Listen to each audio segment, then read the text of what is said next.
بسم اللہ الرحمن الرحیم الحمد للہ والصلاة والسلام علی رسول اللہ ومن والہ وبعد. We were discussing about the Muslim response to the modern science. Today most probably will be our last lecture on the topic, and we will be studying the modern responses. The modern response, Islam, and the contemporary issues, contemporary responses to the modern science. Up till now, what we have done is that we have tried to understand the historical aspect of the interaction of modern science interaction between modern science and the Muslim world. We tried to study that how the Muslims, they interacted with the modern science, what was the political and the historical scenarios in which this interaction happened, and how did they respond to it. We studied the response of Jamaluddin Aghwani to Renan's article, and then we also studied how Sir Syed Ahmad Khan responded to the issue. Now, in this last portion of the topic, or last section of the issue of the topic, we'll study what happened in the post-1950 era, or in the post-Second World War era, to be more general, in the post-Second World War era.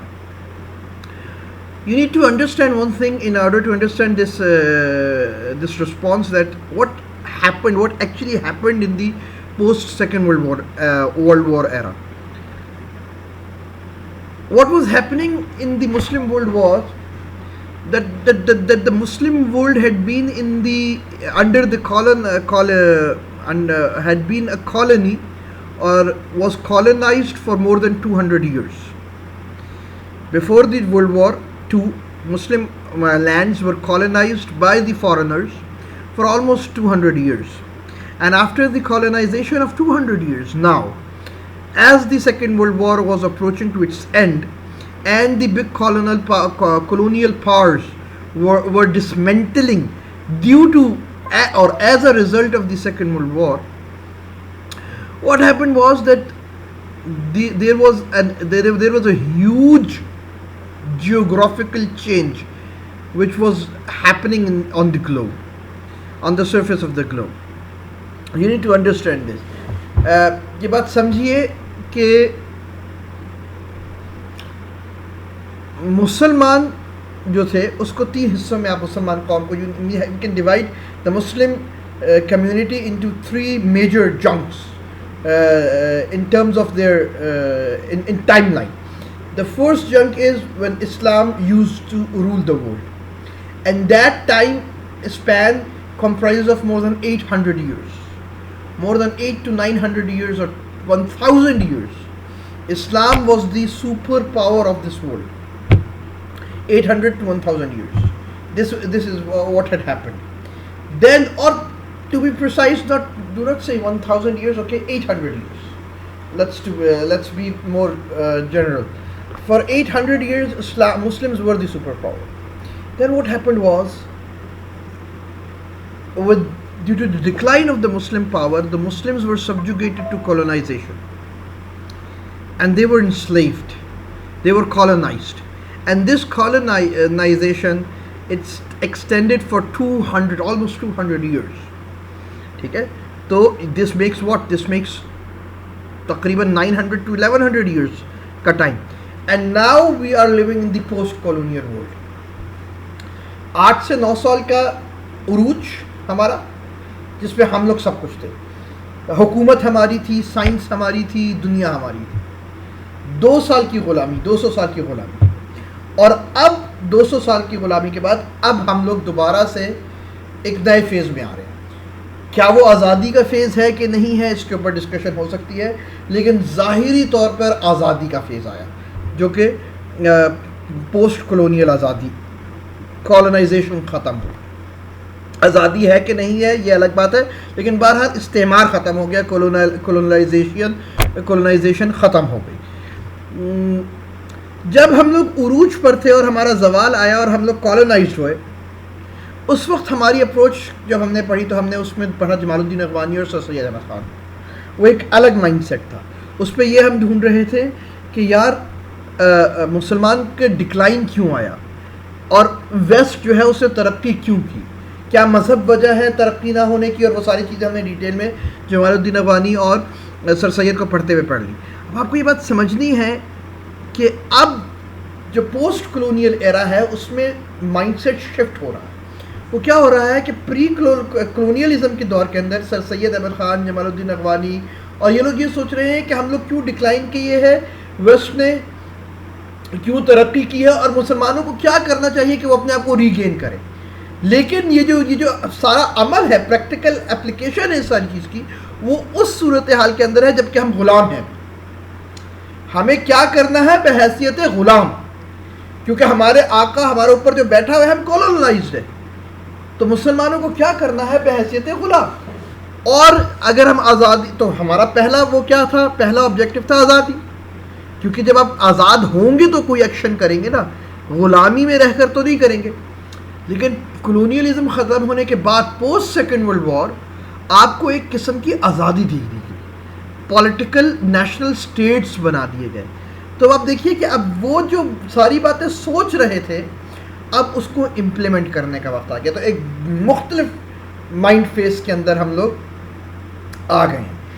اسی وجہ سے آپ دیکھیے گا کہ ایک قسم کی نا ہمیں ہلچل سی نظر آتی ہے پوسٹ کلونیل مسلم رسپانس کے اندر.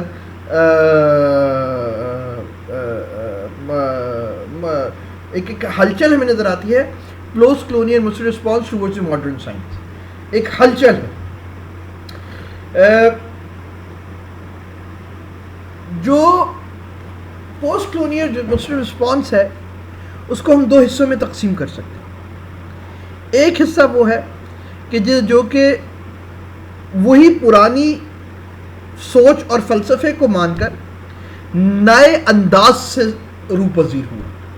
The philosophy was old, the thought was old, which persisted in the colonial era, but the actions were new, in a new outlook. What was the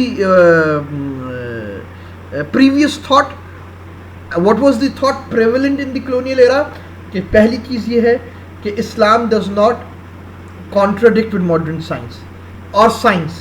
Number two, Islam does not act as a hurdle in the way of progress and scientific development. Number three, کہ Islam was used as a justifier for the acquisition of modern science. یہ تین basic trends ہم نے دیکھے تھے colonial دور کے اندر. پہلی چیز یہ بات کہ قرآن اور سائنس کے اندر کوئی تضاد نہیں ہے. There is no contradiction between science and the scientific reality and the religious reality as in Islam, قرآن کے اندر. نمبر دو کیا چیز ہے کہ قرآن یا religion is not an obstacle for in the way of progress and scientific development. Number تیسری چیز کیا ہے کہ not only it is not an obstacle, rather it justifies. It was used as a justifier for the acquisition of the modern knowledge and modern science. یہ تین basic trends ہمیں colonial دور کے اندر نظر آتے ہیں جو جمال الدین افغانی کے اندر بھی تھے اور سر سید احمد خان کے اندر بھی تھے اور ان کے ہم نوا لوگوں کے اندر بھی تھے. یہ تینوں چیزیں. تو اب میں یہ جو کہہ رہا ہوں کہ جو post colonial second world war ہے, یہ پوسٹ کلونیل جو رسپانس آ رہا ہے, it is with the same old mentality, with the same old methodology, philosophy, but with a newer outlook, but with a new outlook. تو methodology اور سوچ یہی ہے کہ it is not an obstacle, there is no contradiction, rather use Islam as rather Islam justifies. Using Islam as a justifier for the acquisition of the modern knowledge. دیکھیں ایک نئے out لک کے ساتھ, کیونکہ ادھر آپ کے پاس کہنے کو آزادی نہیں تھی. مسلمان سائنس پڑھنا چاہتا ہے, مسلمانوں کی ایک سائنسی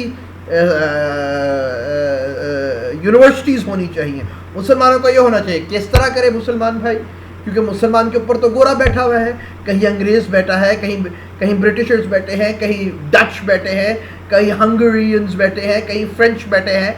آپ مسلمان تو آزاد نہیں ہیں اپنے فیصلے کرنے میں جب آپ یہ سوچ رہے ہیں کہ مسلمان کو کیا کرنا چاہیے. لیکن سیکنڈ ورلڈ وار کے بعد کلونیلزم جب ختم ہوتا ہے, اب کہنے کو مسلمانوں کے ہاتھوں میں مسلمانوں کی حکومتیں, اور ایک انتہائی سے زیادہ ان نیچرل طریقے سے مسلمانوں کو نیشن اسٹیٹس کے اندر بانٹ دیا گیا. اس کی ڈیٹیل میں ہم نہیں جائیں گے کیونکہ یہ زیادہ پولیٹیکل ہو جائے گا, لیکن اس نیشن اسٹیٹس میں جو جغرافیکل باؤنڈریز بنائی گئی اس کا بہت سائیکولوجیکل افیکٹ ہوا تھا مسلمانوں کے اوپر. لیکن خیر ہم اس ڈیٹیل میں نہیں جاتے کہ وہ نیشنل اسٹیٹس کی جغرافیکل باؤنڈریز کیوں بنائی گئی. ہم صرف یہ دیکھتے ہیں کہ وہ کیا ہوا, کس طرح ہوا. ہوا یہ کہ جب سیکنڈ ورلڈ وار ختم ہوئی 1940s کے اندر, تو کلونیل پاورز کولیپس کیا اور نیشن اسٹیٹس وجود میں آئی. کوئی 52 یا 58 مسلم اسٹیٹس وجود میں آئی. مطلب ایک مسلم اسٹیٹ جو ایک یونٹی تھے مسلمان ایک یونٹی ایک اکائی تھی مسلمانوں کی, اس کو 58 حصوں میں تقسیم کر دیا گیا. اور اس کو اور زیادہ بھونڈی تقسیم عرب دنیا کی گئی, جدھر نہ صرف ایک قبیلوں کو بلکہ بہت سی بار تو ایک فیملی کو آپس میں کاٹ دیا گیا. کہ ایک فیملی ایسی لائن ڈیزرٹ کے اندر لائن کھینچی گئی کہ ایک گھر ادھر ہے تو دوسرا گھر ادھر ہے, گھر کا ایک حصہ ادھر آ گیا تو گھر کا دوسرا حصہ ادھر آ گیا. بہرحال let's not go into that detail. اس کا ہمارے اوپر سائیکولوجیکل افیکٹ بہت بڑا تھا, لیکن ہم اس میں نہیں جاتے. لیکن اب یہ بات سوچیے کہ اب مسلمانوں کے پاس حکومت تھی کہنے کو. اب مسلمانوں کی زمین کے اوپر مسلمان ہی فیصلے کر رہے تھے, مسلمان ہی کی شکل کے لوگ, مسلمانوں کے نام والے لوگ ہی ان کے حکمران تھے. اب وہ ساری بات جو لوگوں نے کہی تھی کہ لیبارٹریز بننی چاہیے, یونیورسٹیز بننی چاہیے, تو یہ کام کرنے کا ٹائم اب اس کو اب اس کا آؤٹ لک نیا آنے لگا. تو اس کا سب سے بڑا اس کا پہلا رزلٹ کیا نکلا, اس کا پہلا ایکشن کیا ہوا کہ تمام مسلم ممالک نے اپنے علاقے کے بیسٹ مائنڈز جو تھے, جو ان کے علاقوں کے اور ان کے ملکوں کے بہترین دماغ جو تھے, ان کو جنگس میں ویسٹرن ورلڈ بھیجنا شروع کر دیا, ویسٹ بھیجنا شروع کر دیا. ان کو جنگس کے اندر مغرب کے اندر بھیجنا شروع کر دیا کہ وہ مغرب کی تعلیم یافتہ اعلیٰ تعلیم حاصل کر کے آئیں. بہترین جو ویسٹ کے اندر یونیورسٹیز ہیں, سائنس کی یونیورسٹیز ہیں, ٹیکنالوجی کی یونیورسٹیز ہیں, ادھر سے وہ لوگ پڑھیں اور پھر واپس آ کر ادھر وہ کریں. لیکن آبویسلی یہ کام اتنی جلدی اور اتنی ہیپ ہیزرڈ طریقے سے کیا گیا, اتنے لاؤبالی اور اتنے بے وقوفانہ طریقے سے کیا گیا کہ بس بھیجو کہ آپ نے کوئی فاؤنڈیشن تو بنائی نہیں. ویسٹ کے اندر سائنس امپورٹ نہیں ہوئی تھی, جو ماڈرن سائنس ہے ویسٹ نے امپورٹ نہیں کی تھی, ویسٹ نے اس کو ڈیولپ کیا تھا. اس کی پہلے فاؤنڈیشنز بنائی گئی اور پھر اس کے اوپر وہ پوری عمارت کھڑی ہوئی. وہ جو فاؤنڈیشن اور وہ جو عمارت تھی وہ مسلمان ملک میں تو ابھی بنی نہیں. ہم تو ابھی آزاد ہوئے ہیں کلونیل پاور سے, ابھی ہم نے چھٹکارا پایا ہے کلونیل علاقوں سے. فاؤنڈیشن بنانے کا تو وقت ہی نہیں تھا. لیکن کیونکہ ہم لوگ غلام تھے اور ہم لوگ پسے ہوئے تھے اور ہمیں اپنے آپ کو نہ صرف جسٹیفائی کرنا تھا بلکہ اپنی ایگزسٹنس کو انشور کروانا تھا, اس کے لیے آپ کو سائنس, ٹیکنالوجی, یہ ساری چیزیں چاہیے تھیں. تو آپ نے فاؤنڈیشن بنائے بغیر لوگوں کو باہر بھیجنا شروع کر اور لوگ باہر جا کے پڑھنا شروع کر گئے. بہترین مائنڈ جو تھا ہمارا وہ باہر گیا اس سوچ کے ساتھ کہ جب یہ پڑھ کے واپس آئیں گے تو وہ ہمارے ملکوں میں بھی آ کر, ہماری زمین پر بھی آ کر, ہمارے حصے میں بھی آ کر وہی سائنس ڈیولپ کریں گے, وہی سائنس پیدا کریں گے جو کہ ویسٹ نے پیدا کی ہے. لیکن یہ خام خیالی تھی. کوئی بھی عمارت بغیر فاؤنڈیشن کے نہیں چل سکتی. آپ نے فاؤنڈیشن بنائی نہیں تو آپ عمارت کا ڈھانچہ کیسے کھڑا کریں گے؟ اور یہی ہوا جب مسلمان پڑھ کے واپس آئے تو کوئی ڈھانچہ نہیں تھا, کوئی کچھ نہیں تھا. وہ کیا کرتے؟ وہ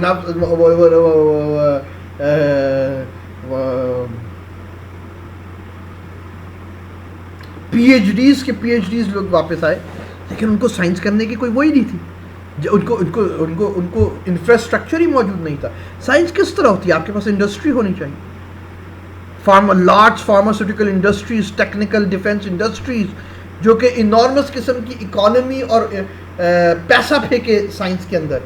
کیا یہ چیزیں ہم نے پیدا کی تھی؟ ابھی تو ہم نے پیدا ہی نہیں کی تھی.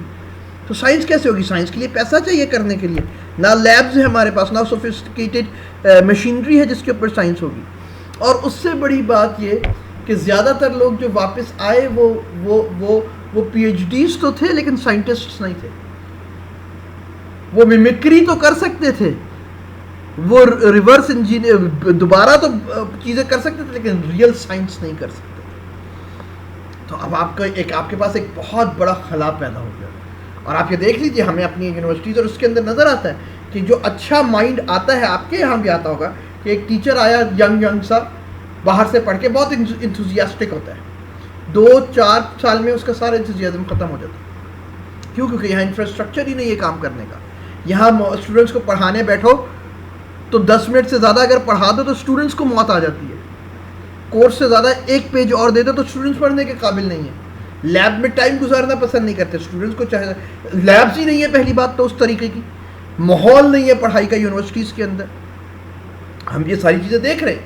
اور اگر فرض کیجئے کسی کو شوق ہے کہ وہ پڑھے تو ایکسیس نہیں ملتی, نہ اپ ٹو ڈیٹ جرنلز ہیں, نہ کوئی سائنٹیفک ڈیٹا اویلیبل ہے, کچھ بھی نہیں اویلیبل ہمارے. اور دس از این آئرونی, یہ حقیقت ہے. تو ہوا یہ کہ جو ریئل سائنٹسٹ تھے اس لاٹ کے اندر, جو کہ کم تھے, وہ ان کو تو یہ بات سمجھ آ گیا کہ اگر انہوں نے اپنی پڑھائی کے ساتھ جسٹیفیکیشن کرنی ہے تو یہ they have to go back to west. تو وہ ویسٹ میں گئے اور وہ بہترین سائنٹسٹ بنے, اور ان کی بہت کنٹریبیوشنز بھی ہیں.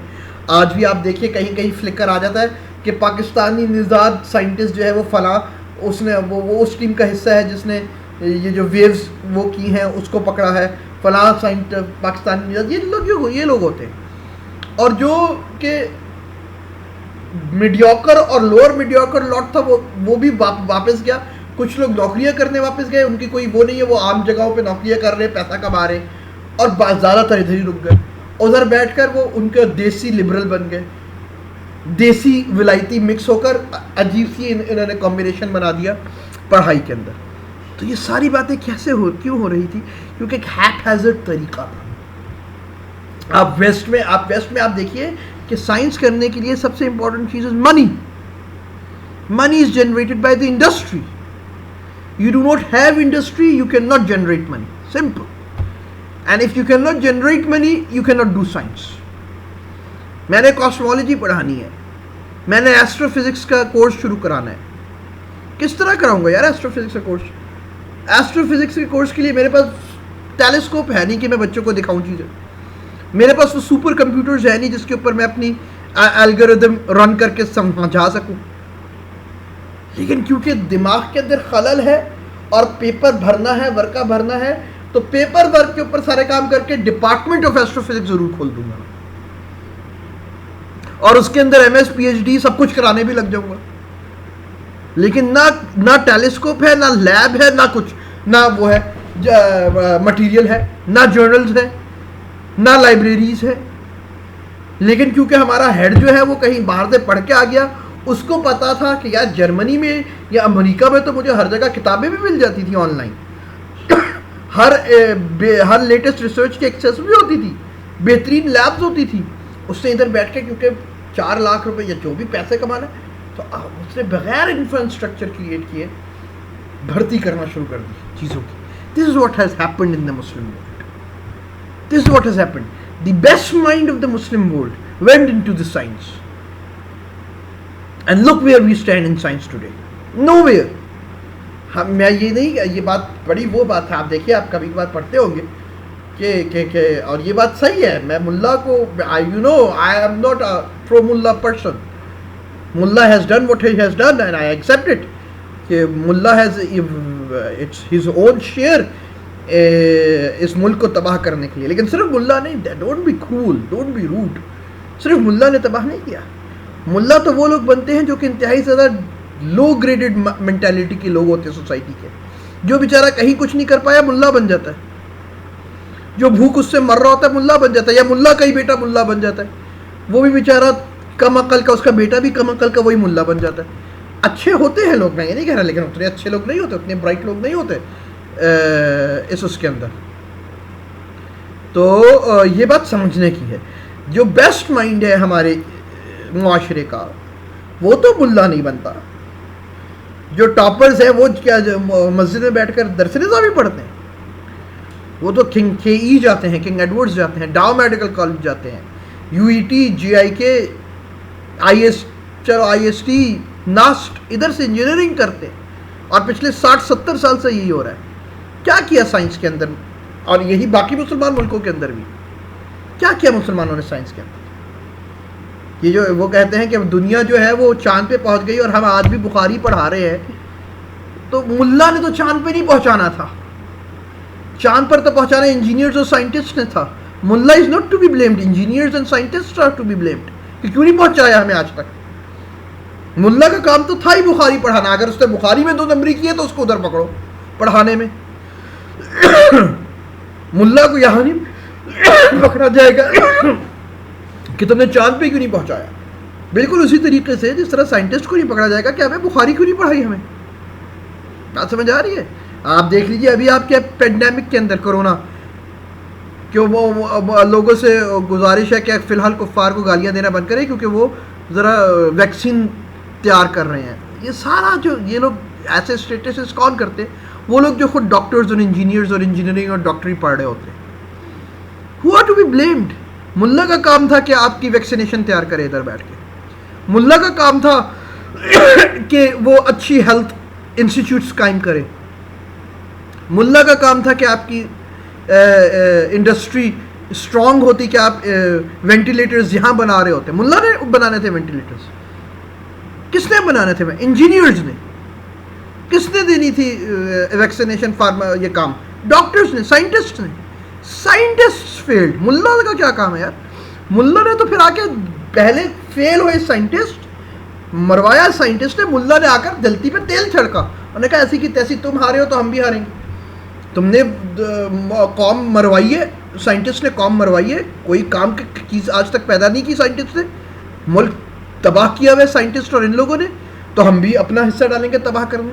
ملا نے ایموشنل انسٹیگیشن کر دی کہ مسجدیں بھی کھولے رکھو, اور یہ اسلام کے خلاف وہ ہے, اور یہ دمکا کے خلاف وہ ہے, بکواسیات جو ملا نے کی. لیکن mullah is not to be blamed for not producing vaccines.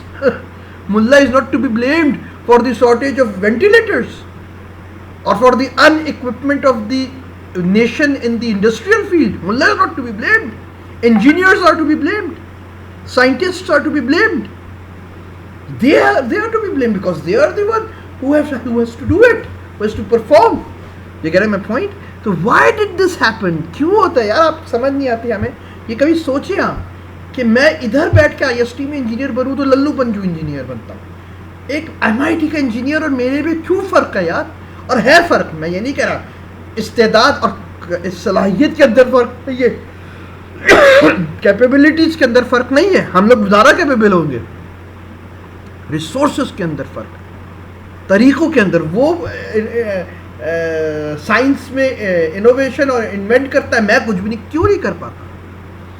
کیونکہ مجھے بغیر بنیاد کے سائنس پڑھائی جا رہی ہے. مجھے کہا جا رہا ہے کہ بریانی پکاؤ, لیکن نہ میں چاول دوں گا نہ گوشت دوں گا, پھر بھی بریانی پکا کے کھلاؤ. کیسے پکاؤ بھائی بریانی جبکہ نہ گوشت ہے نہ چاول ہے؟ کس چیز کی بریانی؟ یہی ہمارے ساتھ سائنس ہوا کہ دڑا دڑ PhD کروا لی. کیا کرے گا PhD بھائی جبکہ نہ انفراسٹرکچر ہے نہ لیبس ہے, نہ وہ ہے دماغ خراب جنہوں نے ڈیسیجن میکنگ کی. اور یہ وہ ہے because they were in a rush and this was what has happened کہ پہلے ہم تو 800 سال تک حکومت کر رہے تھے. 200 سال کے اندر ہمیں اتنا سلا دیا گیا, ہمیں اتنا زیادہ دنیا سے کاٹ دیا گیا کہ 200 سال کے بعد جب ہمیں آزادی دی گئی تو ہمیں 1200 سال پیچھے تھے. ہمیں 10 20 30 سالوں کے اندر 1200 سال کا فاصلہ طے کرنا پڑ رہا تھا, کیونکہ 200 سال کے اندر کلونیل پاورز نے ہمیں جان بوجھ کر سلایا تاکہ ہم کٹ جائیں دنیا سے. اور جب 20 سال یا 10 سال یا 15 سال کے اندر آپ نے 1200 سال کا ڈیفیسٹ کریٹ کرنا ہے, ڈیفیسٹ کو پورا کرنا ہے, تو اسی قسم کے ناعاقبت اندیش فیصلے ہوتے ہیں. I am not justifying them. I am just trying to make you understand what happened. There were many decisions, most of the decisions that were taken, وہ 2 نمبری بھی تھی. ہاں لوگ 2 نمبر تھے, یہ بات حقیقت ہے. زیادہ تر لوگ 2 نمبر بھی نکلے, لیکن ہمیشہ 2 نمبری نہیں تھی. کچھ لوگ بھی 2 نمبر تھے, اور کچھ حالات ایسے تھے کہ آپ کو 20 سالوں کے اندر 40 سالوں کے اندر 1200 سال کی جو آپ کی وہ ہے وہ کیسے آپ ٹھیک کریں گے؟ آپ کو دماغ آپ کا وہ ہوتا ہے تو آپ کو سوچنا ہے, سمجھنا ہے. آج بھی یہ ٹائم ہے, آج بھی یہ ٹائم ہے کہ سمجھ جائیے. اگر آپ فواد چودھری اس جیسے بندوں کو بٹھائیں گے اوپر تو وہ قوم کو نہیں سنبھالنے دیتے. نہ سائنس آئے گی, نہ ٹیکنالوجی آئے گی, نہ, اور اس جیسے ملاؤں کے اندر پھنسے رہیں گے. آج بھی نہیں سمجھیں گے تو نہیں سمجھ پائیں گے. بہرحال تو یہ نیا ڈسکورس کیا تھا؟ یہ نیا ڈسکورس جو یہی تھا کہ ویسٹ سے امپورٹ کی جائے اور جسٹیفیکیشن دی جائے مذہب کے ذریعے سے. مسلم سائنٹسٹ وہ ہو اور یہ ہو, اور اس کو سب سے زیادہ جو طاقت ملی, اس کو جو فیولنگ ہوئی وہ اس وقت ہوئی جب 1980s کے اندر مڈل ایسٹ کے اندر تیل دریافت ہوا. In the decade of 80s Middle East economically اس کے اندر ایک ٹرن آیا اور وہ ایک اکنامیکل بوسٹ کی طرف گیا مڈل ایسٹ. اچھا 80 سے پہلے اگر آپ کے پاس سوچ بھی تھی تو آپ کے پاس پیسے نہیں ہوتے تھے. اگر آپ لوگوں کو باہر بھیج رہے ہیں پڑھنے کے لیے اور اس کے اوپر اسکالرشپس اور اس کے اوپر پیسہ حکومت لگا رہی ہے تو حکومت کے پاس عین ممکن ہے کہ اتنا پیسہ نہ ہو کہ انسٹیٹیوشنز بنا سکے. پیسہ نہیں تھا مسلمانوں کے پاس. 80 کے بعد بتیرا پیسہ آیا مسلمانوں کے پاس, اسپیشلی مڈل ایسٹ میں بتیرا پیسہ آیا, خوب تیل نکلا, خوب پیسہ آیا, ایک اکنامیکل بوسٹ آیا. اس کے اوپر کیا کیا گیا, اس کی وجہ سے ڈفرینٹ انسٹیٹیوشنس بنائے گئے, لیکن پھر وہ انسٹیٹیوشن جو تھے وہ ایک ہیپزٹ طریقے سے بنائے گئے. ٹھیک ہے, for example commission for scientific miracles of Quran and سنہ. It was established a commission for scientific miracles of Quran and Sunnah. It was established in Saudi Arabia by the World Muslim League. World Muslim League جو تھی WML, انہوں نے اس ایک یہ commission بنایا تھا اور اس کمیشن کے 6 آبجیکٹیوز رکھے تھے. دیکھیے آبجیکٹیوز بہت اچھے ہیں لیکن وہ کام نہیں پا رہے. Let me read out to you the objectives. The objectives and goals were: number 1, to lay down governing rules and methods for studying scientific science in the Holy Quran and Sunnah. Number 2, to train a leading group of scientists and scholars to consider the scientific phenomena and the cosmic facts in the light of Holy Quran and Sunnah. Number 3, to give an Islamic character to the physical sciences through introducing the conclusion of approved researches into the curricula of the various stages of education. Number 4, to explain without constraints the accurate meaning of the Quranic verses and the prophetic traditions relating to cosmic sciences in the light of modern scientific findings, linguistic analysis and purposes of Sharia. Number 5, to provide Muslim missionaries and mass media with da'wah. Number 6, to publicize the accepted researches in simplified forms to suit the various academic levels and to translate those papers into languages of the Muslim world and other living languages. These were the 6 objectives. Very true, very fine, very good. Training کرے scholars کو اور ایک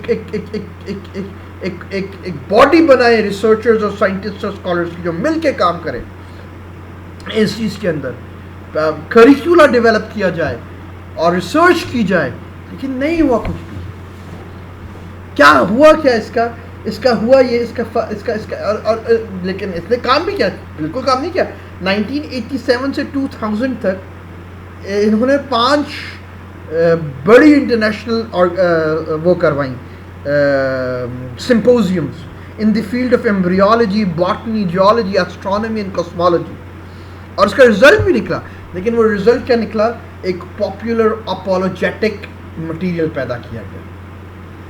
وہی کیونکہ وہ پیچھے جو justification والی سوچ تھی نا کہ اسلام کو جسٹیفائی کرنا ہے, یہ بات ثابت کرنی ہے کہ قرآن کے اندر سائنسی وہ موجود ہیں, تو ایک اپولوجیٹک وہ بیہیویئر. اس کی سب سے بڑی مثال جو ہے, اور اس کے فائدے بھی ہوئے, اس کے فائدے کم نہیں ہیں, لیکن اپولوجیٹک لٹریچر کے اپنے نقصانات بھی ہوتے ہیں.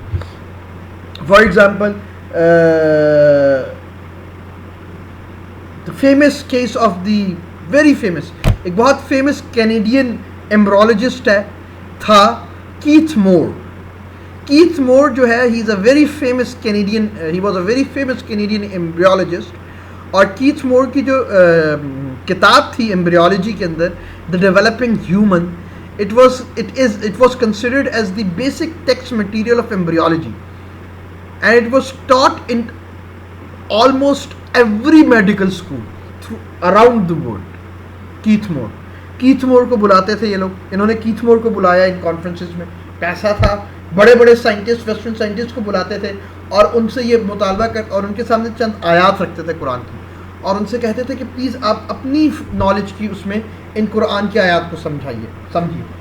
تو اس کے اوپر کیتھ مور کی جو کتاب ہے ڈیولپنگ ہیومن، جس کو پھر بعد میں اسلامک ایڈیشنز کے ساتھ اسی کمیشن نے چھایا کیا، اس کے اندر Keith Moore he himself writes in the introduction, and I quote, these are the words of Professor Keith Moore. He says in the introduction, I was astonished by the accuracy of the statements that were recorded in the 7th century AD, before the science of embryology was established. Although I was obviously یہ کون سی statements ہے accuracy, کن کی قرآن کی جو statements ہے about the development of the human body, about the development of the embryo in the mother's womb. قرآن نے 5-6 جگہ کے اوپر ڈیٹیل کے ساتھ اس کے اوپر کمنٹ کیا ہے کہ کس طریقے سے بچہ ماں کے پیٹ میں پیدا ہوتا ہے، بنتا ہے. That's embryology, how embryology works. ٹھیک ہے، تو اس کے اوپر ان آیتوں کے اوپر کیتھ مور کہتا ہے کہ I was astonished by the accuracy of the statements that were recorded in the 7th century, in time of the Prophet, before the science of embryology was established. Although I was aware of the glorious history of Muslim scientists in the 10th century AD and of some of their contributions to medicine, I knew nothing about the religious facts and beliefs contained in the Quran and Sunnah. It is important for Islamic and other students to understand the meaning of these verses, these Quranic statements about human development based on current scientific knowledge. During اس نے پھر ایک اور بات کہا, it has been a great pleasure for me in 1981 when he was during the 7th medical conference held by the same commission. In 1981, Moore said, it has been a great pleasure for me to help clarify the statements in the Quran about human development. It is clear to me that these statements must have come to Muhammad from God, because almost all of this knowledge was not discovered until many centuries later. This proves to me that Muhammad must have been a messenger of God. Obviously پھر لوگوں نے پوچھا اس سے question answer کے اندر مسلمانوں کو سب سے زیادہ فکر, اور دس از اے ویری ویلڈ فکر, ہم لوگوں کی بڑی اچھی بات ہے یہ کہ ہم آخرت کو دیکھتے ہیں کہ آپ مسلمان, اس کا مطلب ہے کہ آپ مسلمان ہو گئے. تو ان لوگوں نے کویشچن آنسر میں پوچھا تھا, does this mean that you believe that Quran is the word of God. This was a question put to him after his comments, these comments, and he replied, yes, I find no difficulty in accepting this. The Quran is actually the word of God. تو اسی طریقے سے ایک بہت French physician ہے بہت مشہور, مورس بکائے, اس کی بہت مشہور کتاب, اس نے ایک کتاب لکھی, وہ بھی مسلمان انہی کانفرنسز میں آتا تھا. He was a physician, French physician, very famous French physician, and he accepted Islam as well. And after accepting Islam, he wrote a book, the Bible, the Quran and Science. The Bible, the Quran and Science. The Holy Scriptures examined in the light of modern knowledge. بکائے کی یہ بک, مورس بکائے کی یہ بک بہت سی زبانوں کے اندر commission نے خود ٹرانسلیٹ کروائی. لیکن وہ یہ ساری چیزیں اپولوجیٹک تھیں. اپولوجیٹک کیا ہوتی ہے کہ وہ ڈیفینڈ کرتی ہیں کہ دیکھو سائنس سے کہتی ہے قرآن پہلے سے کہہ رہا ہے, تو یہ ڈیفینڈ کر رہے ہیں نا, کہ ایز اف کہ یو آر سیئنگ کہ دیکھو Quran is in accordance to what we know today. This type of literature is known as an apologetic literature. Apologetic literature کے اندر کیا ہوتا ہے, apologetic literature کے اندر آپ ایک چیز کو حقیقت مان لیتے ہیں اور پھر دوسری سے اس کو کنفر کرواتے ہیں, اس کو وہ کرواتے ہیں, what should I say, مطلب ایک چیز کو اور دوسری اس کو آ کر کنفر کرتی ہے, یعنی اٹ انڈورس کرتی ہے, it endorse. You apologetic literature کیا ہوتا ہے؟ اپولوجیٹک لٹریچر کی سائیکی یہ ہے کہ اٹ already accepts کہ science is the truth, science contains the truth, the utmost truth, and then this utmost truth contained in science or known through science is then what is then conferred, and وہ میں نے کیا لفظ کیا تھا استعمال ابھی لفظ جو استعمال کیا میں نے confirm, and it is لا حول ولا قوة الا بالله, endorses, and this the truth known by science, through science, then the Quran endorses it as well, confirms it as well. ٹھیک ہے, تو یہاں آپ نے اس کو حق مان لیا, پہلے سے ٹروتھ مانا, اور کنفرمیشن کے لیے آپ ایک اور سورس لا رہے ہو which is revelation. This is a policy. جب آپ یہ مان رہے ہیں تو آپ اس حقیقت کو کبھی بھی کرٹیکلی انالائز نہیں کر سکتے, کیونکہ آپ نے اس کو حقیقت مانا ہے جس کی کنفرمیشن آپ ادھر سے لا رہے ہیں. This is apologetic behaviour. An apologetic psychology you are unable to critically analyze the claim of the first truth. If science is claiming that it has attained and it has achieved the ultimate truth, you are accepting it as it is. You are unable to critically analyze the claim, and because you have accepted it, now you need a justifier. Now you only need a confirmer, which will confirm, endorser, which will endorse yes, this is true. So this will confirm its authenticity, and it will confirm its authenticity. یہ endorse its authenticity. سمجھ آ رہی ہے بات؟ یہ ہوتی ہے apologetic literature کی psyche, جس کے اندر یہ لکھا جاتا ہے. تو یہ سارے کام اپولوجیٹک ہوتے ہیں کہ آپ نے قرآن کی آیات پیش کی ایمبیرالوجسٹ کے سامنے. دیکھیے, حالانکہ جو وہ تھا, جو آبجیکٹیو تھا, وہ یہ نہیں تھا. آبجیکٹیو یہ تھا کہ آپ ٹرین کریں گے ایسے سائنٹسٹ کو کہ وہ کھل کر قرآن کی روشنی میں پھر کائنات کو سمجھیں گے, نہ کہ جو کائنات سمجھ آ گئی ہے اس کی روشنی میں قرآن کو سمجھیں گے. یہ نہیں ہوگا کہ آپ نے جو امپیریکل ڈیٹا ایسٹرونومی اور ایسٹرو فزکس سے حاصل کیا ہے, آپ اس کی روشنی میں آپ قرآن کو سمجھ رہے ہیں. No, it has to be the other way around. Scientist جو ہے, مسلم سائنٹسٹ جو پیدا کرنا تھا ان آرگنائزیشن نے, اس کو اس قابل بنانا تھا تھیوریٹیکلی اور اکیڈیمکلی کہ وہ اتنا زیادہ اکیڈیمکلی اس کے اندر اتنی صلاحیت ہو ایز این ایسٹرو فزسسٹ اور قرآن کو سمجھنے کے اس میں, کہ وہ قرآن کی آیت سے اپنا ایسٹرونومیکل اسٹیٹسٹیکل ڈیٹا کریٹ کروائے. کہ قرآن یہ کہتا ہے, you take the hunch from the Quran and then go and do the experiments in the outside world.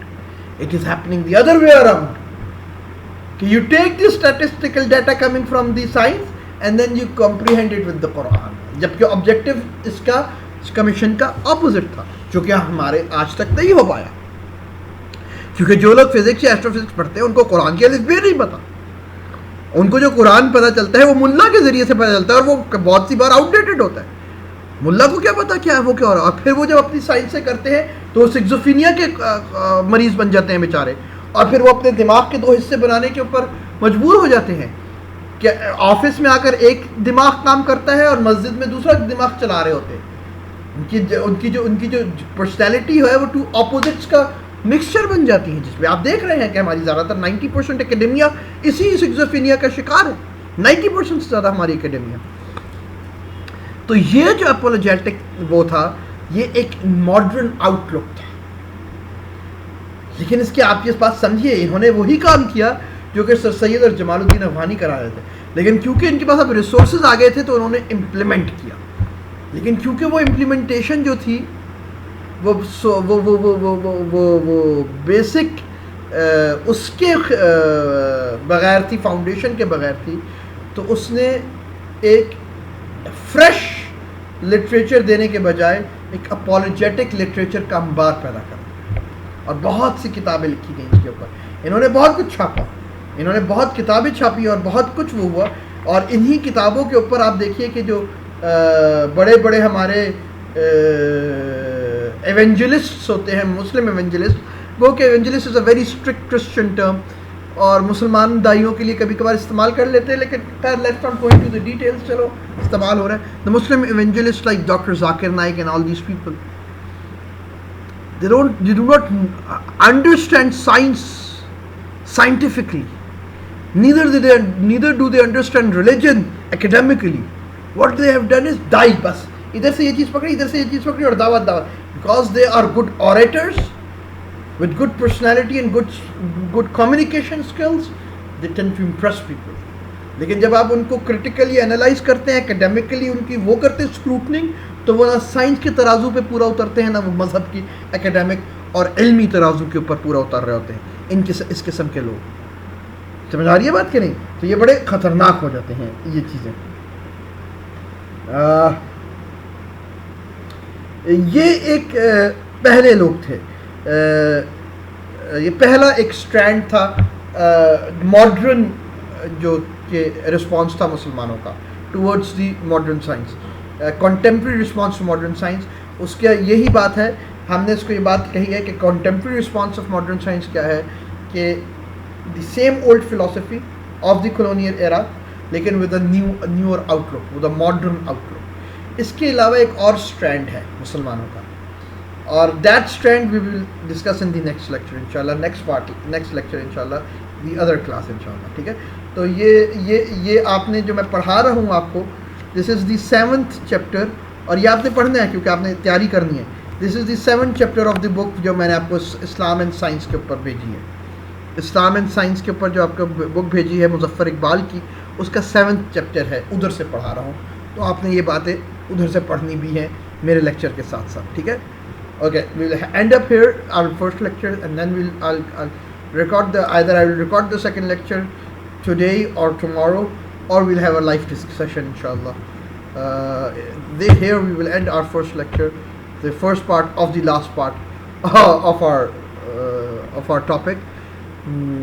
أقول سبحانك اللهم وبحمدك نشهد أن لا إله إلا أنت نستغفرك ونتوب إليك.